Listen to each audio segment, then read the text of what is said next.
සර්වදා බුද්ධි සම්පන්න පින්වත්නි පින්වතියනි අපට ලෞතර බුදුරජාණන් වහන්සේ විසින් උගන්වා වදාළා සූත්‍රයට බහ ගලපා බලන්න විනය සසඳලා බලන්නේ කියලා.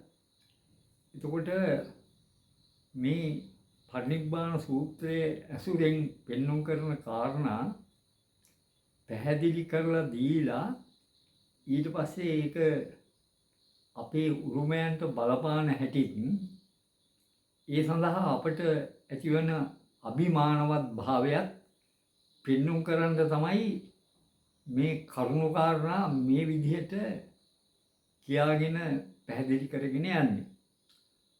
අද අපි බලාපොරොත්තු වෙන්නේ පරිනිබ්බාන සූත්‍රයේ සඳහන් වෙනවා මේ ආනන්ද හාමුදුරුවෝ බුදුහාමුදුරන්ගෙන් අහන කාරණයක් පිළිබඳවයි සාකච්ඡාවට බඳුන් කරන්නේ.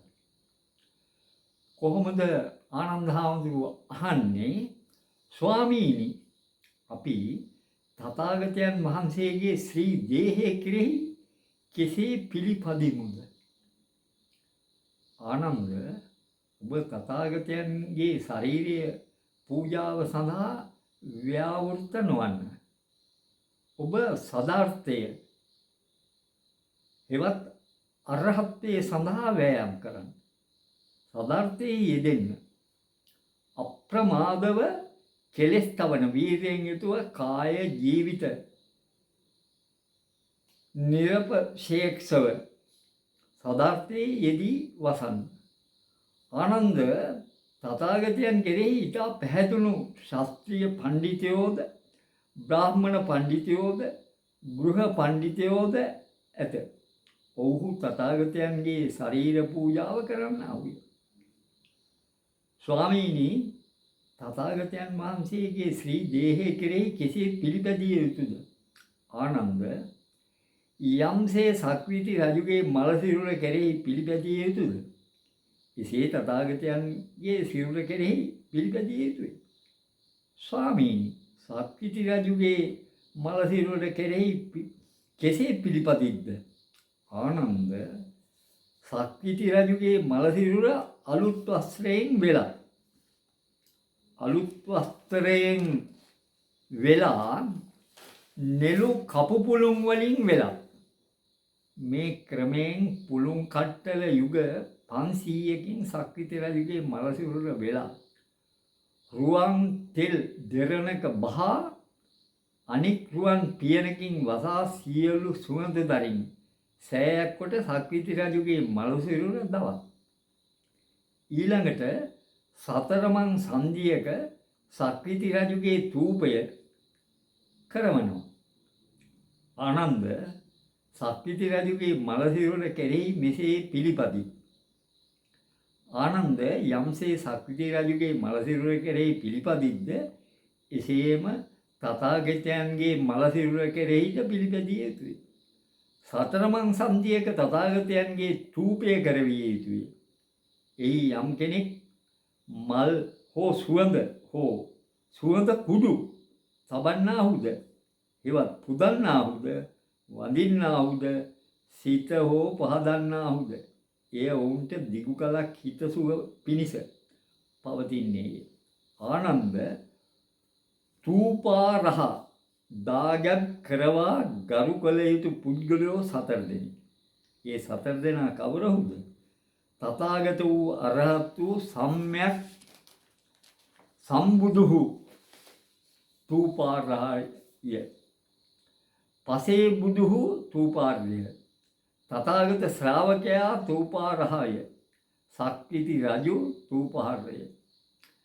ආනන්ද, කවර අර්ථයක් නිසා තථාගත වූ අරහත් වූ සම්්‍යක් සම්බුදු වූ තූපාරහ වෙද්ද? ආනන්ද, මේ ඒ භාග්‍යවත් වූ අරහත් වූ සම්්‍යක් සම්බුදුන්ගේ තූපයයි බොහෝ දෙනා සිත පහදවා ගනි. ඔහු එහි සිත පහදවා කාය ભેදයෙන් මරණින් මතු යහපත් ගති ඇති ස්වර්ග ලෝකයේ උපදී.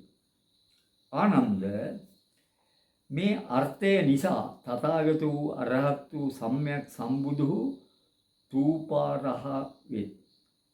ආනන්ද කවර අර්ථයක් නිසා පසේ බුදු තූපාර වෙද්ද? ආනන්ද මේ භාග්‍යවත් වූ පසේ බුදුන්ගේ තූපයයි බොහෝ දෙනා සිත පහදවා ගනී. ඔහු එහි සිත පහදවා කාය ભેදයෙන් මරණින් මතු යහපත් ගතියදී ස්වර්ග ලෝකෙහි උපදී. ආනන්ද මේ අර්ථය නිසා පසේ බුදු තූපාරහ වෙත්. ආනන්ද කවර අර්ථයකින් තථාගත ශ්‍රාවකයා තූපාරහ වෙද්ද? ආනන්ද මේ භාග්‍යවත් වූ අරහත් වූ සම්්‍යක් සම්බුදුන්ගේ ශ්‍රාවක තූපයයි බොහෝ දෙනා සිත් පහදවා ගනී. ඔහු එහි සිත පහදවා කාය ભેදයෙන් මරණින් මතු යහපත් ගති ඇති ස්වර්ග ලෝකයේ උපදී. මේ අර්ථය නිසා තථාගත ශ්‍රාවකයා තූපාරහ වේ. ආනන්ද කවර අර්ථයක් නිසා සක්විති රජු තූපාරහ වෙද්ද? ආනන්ද මේ ධාර්මික වූ දැහැමි රජ කෙනෙකුගේ තූපයයි බොහෝ දෙනා සිත පහදවා ගනී. ඔහු එහි සිත පහදවා කාය ભેදයෙන් මරණින් මතු යහපත් ගති ඇති ස්වර්ග ලෝකෙහි උපදී. ආනන්ද මේ අර්ථය නිසා සක්විති රජු තූපාරහ වේ. ආනන්ද මේ සතර වැදෑරුම් පුද්ගලයෝ තූපාරහ වෙත්. බුදුරජාණන් වහන්සේ පිරිනිවන් පෑම කල් ඇතුවම ලෝකයා දැනගත් අති විශේෂ කාරණයක්. ඒ සඳහා බුදුරජාණන් වහන්සේ වඩින්නේ කොහාටද? මල්ල රජදරුවන්ගේ සල්ලුවෙනට. ඒ සල්ලුවෙනේ බුදුරජාණන් වහන්සේට වැඩ ඉන්න තැනක් හදලා තිබුණු බව පැහැදිලි වෙනවා. ඒ තැනක් හදලා තිබුණු බව පැහැදිලි වෙන පරිනිබ්බාන සූත්‍රයට අනුව මේ කාරණේ හොඳටම පැහැදිලි වෙනවා. මොකද බුදු පියාණන් වහන්සේ වැඩ ඉන්න තැනට කියන්නේ විහාරය කියලා. ඒ බව සූත්‍රයෙන් පෙන්වා දෙනවා. දැන් මේක පැහැදිලි වෙන්නේ ඒ ආනන්ද හාමුදුරුවෝ එතන ඉඳලා ඒ විහාරයට ගිහිල්ලා මේ බුදුරජාණන් වහන්සේගේ පිරිනිවන් පෑම අහලා කනගාටු වුණාලු, ඇඬුවලු. ඒ දොර උළුැස්ස අල්ලගෙන ඇඬුව බව මේ පරිනිබ්බාන සූත්‍රයෙන් පැහැදිලි වෙනවා. එතකොට ඒ කාරණේට අනුව ඒ බුදුහාමුදුරුවෝ ඔය පරිනිබ්බාන සූත්‍රයෙන් පෙන්වුම් කරන කුසිලාරාමේ ඒ පිරිනිවන් පාන තැන නෙවෙයි, ඒ ඉස්සෙල්ලා වැඩ වුණු විහාරයක් තිබිලා තියෙන බව මේ සූත්‍රයට අනුව පැහැදිලි වෙනවා. ඉතින් මෙන්න මේ කාරණා අපි එකින් එක කියාගෙන යන්නේ නිකන් නෙවෙයි. දැන් මේ අපේ උරුමයන් පෙන්වනකොට ඒ දැන් අපිට පෙන්වන්න පුළුවන්. ඒක තමයි අපේ අභිමානය. මෙන්න මේ අභිමානය ඇතිකරන්න තමයි අපි läකදැස්ති වෙන්නේ. දැන් මේවා කවුරුවත් දන්නේ නැති වුණාට අපේ රට ආක්‍රමණය කරපු නොයෙක් අය මේ රටේ මිනිස්සුන්ගේ තිබිච්ච අභිමානය සම්පූර්ණයෙන් බිඳවලා තියෙනවා. ඕක මිනිස්සුන්ට තේරෙන්නේ නැහැ. මේක හොඳ තීක්ෂණ බුද්ධියකින් විමර්ශනය කරලා බලන්න ඕනේ. අපේ තිබිච්ච උරුමයන් සම්පූර්ණයෙන් අපිට අහිමි කරලා තියෙනවා. ඇයි මේ පුණ්‍ය භූමයේ තියෙන මේක දැකලා මේක අහලා මේක බලලා ඇතිවෙන අභිමානය නැති කරගන්න. මේ අභිමානය නැති වුණාම අපේ වටිනාකම බුදුහාමුදුරුවෝ අපිට නැත්තම් අපේ වටිනාකමක් නැහැ. දෙයියෝ අපිට නැත්තම් අපේ වටිනාකමක් නැහැ. දැන් මේක කවුරුවත් හරියට තේරුම් ගත්තොත් දෙයියන් සහ බුදුහාමුදුරුවෝ අතර තියෙන සම්බන්ධය මෙතන අභිමානයේ ගොඩ නැගිලා එනවා. දැන් බලන්න කල්පනා කරලා බුදුහාමුදුරුවෝ මාර පරාජය කරන වෙලේ එතන හිටපු ඔක්කොම අය මග ඇරලා ගියා. මග ඇරලා නොගිය එකම එක එක්කෙනා තමයි ඔය දැඩිමුණ්ඩ දෙයියෝ කියන්නේ. එතකොට බලන්න දැඩිමුණ්ඩ දෙයියෝ බුදුහාමුදුරන්වත් ආරක්ෂා කරගෙන තමනුත් ආරක්ෂා වෙලා ඒ මාර පරාජය කරන වෙලේ එතෙන්ට වෙලා වුණා. එතකොට දැන් බලන්න ඔය සිද්ධි දැඩිමුණ්ඩ දෙයියෝ කොහෙද උන්නේ? අලුත්නුවර දේවාලේ ඉන්න දැඩිමුණ්ඩ දෙයියෝ. එතකොට බුදුහාමුදුරුවෝ ළඟට වෙලා හිටියා එදා මාර පරාජය කරන්නේ. ඉතින් ඕවා හොඳට විමර්ශනය කරලා කල්පනා කරලා බුද්ධිය බලන්න. ඕවා බලපුවම අපේ අභිමානය, අපේ උරුමය අපට නිකම්ම පැහැදිලි වෙලා එනවා. ඕවා කවුරුවක් කියන්න ඕනේ නැහැ. මේ සූත්‍රයට අනුව, විනයට අනුව ඕවා සසඳලා හොඳට සංසන්දනය කරලා බලන්න. ඕනේ කෙනෙකුට Tamanda නිදහස තියෙනවා.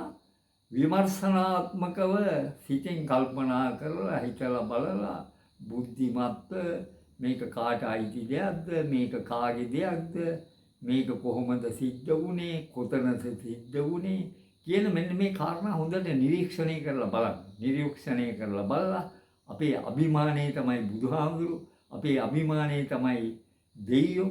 ඉතින් මේ දෙක මත ගොඩනැගිච්ච දෙයියන්ගේ රට කියලා මේ ලංකාවට කියන්නේ නිකන් නෙමෙයි. මේකට පුණ්‍ය භූමිය කියනවා. මේ විදිහට නොඑක් අර්ථයන් දෙන්නේ මේ අභිමානයේ ඇති වෙච්ච උතුම් රටක් නිසා. එතකොට ඒකේ ඉපදිච්ච අපි ඒකට පය ගහගෙන වෙනත් තැනකට හිස පාත් කරන එක හරියද? හොඳට හිතලා බලන්න. මේක ලේසු පාසු වැඩක් නෙමෙයි. මේ උදාර රටක ඉපදිලා මේකේ පය ගහගෙන මේකටම දොස් කියනවා. මේකේ තියෙන වැරදි කියනවා. නොඑක ඒවා නොදැනුවත්කම නිසානේ.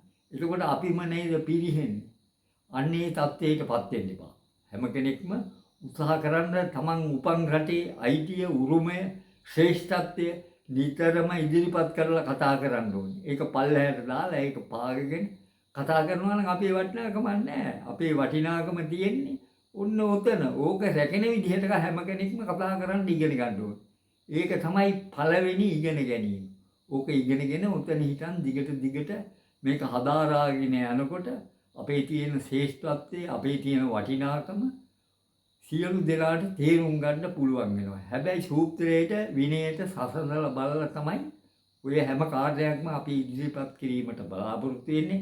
ඒ නිසා අපි මේ අවස්ථාවේදී මේ පින්වත් හැම දෙනාටම මතක් කර සිටින්නේ අපේ උරුමයන් මත ඒ නැවත ඒ බුද්ධ අභිමානය, බුදුහාමුදුරන්ගේ අභිමානය, දෙවියන්ගේ අභිමානය අපට ඇති කරගෙන අපි ශ්‍රේෂ්ඨ පුරුෂයන් වශයෙන් මේ ලෝකයට මුහුණ දීලා ජීවත් වෙලා ඒ බුදුහාමුදුරුවෝ පෙන්눔 කරලා දීපු ඒ ධම්මගේ ඉවිලා නිවන් ප්‍රත්‍යක්ෂ කර ගැනීමට උත්සාහවන්ත වෙන්න තමයි හැම කෙනෙක්ම ඕනේ.